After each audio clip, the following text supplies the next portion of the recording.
biznesa līmenī, un ja tiec ārā no tā visa, tas nozīmē, ka tev ir jāmaina tā vide, jāmaina tā uztvere, kurā tu šobrīd atrodies. Tajā mirklī, kad tu sāksi to mainīt, kā cilvēks sapratīs, ka viss sāk attaisnoties un sāk izmainīt. Ko tas nozīmē?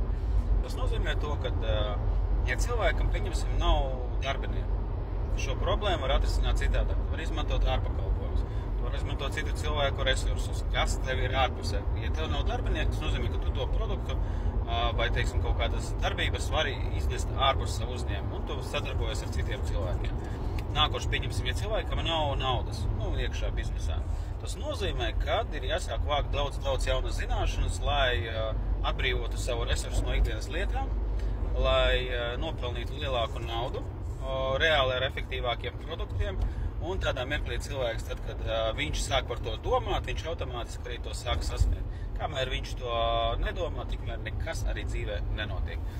Nākošais solis, pieņemsim, tur par maz klientu. Jā, tas nozīmē, ka ir tik maz pieskārienu punktu tev apkārt. Iespējams, ka tev arī kā personība baidies no kaut kā, ka tu negribi sevi parādīt, negribi parādīt savu produktu, nezini, kā tur būs, blablabla.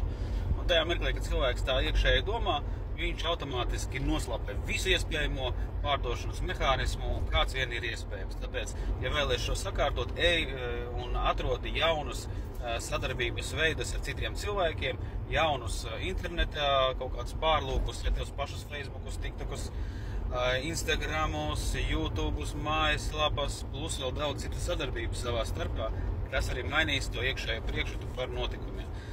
Tādēļ, ja tu vēlies reklāmu uztaisīt foršu, sagatavosim, pateiksim tos soļus, vārdus, darbības, kas dos vairāku uzmanības un ieinteresētības no citiem cilvēkiem. Un tiklīdz būs tā ieinteresētība no citiem cilvēkiem, pastāv milzīgāks risks un iespējas, ka tie cilvēki tieši arī to produkciju nopirks. Tā kā, ko ziņu, sataisīsim, sagatavosim.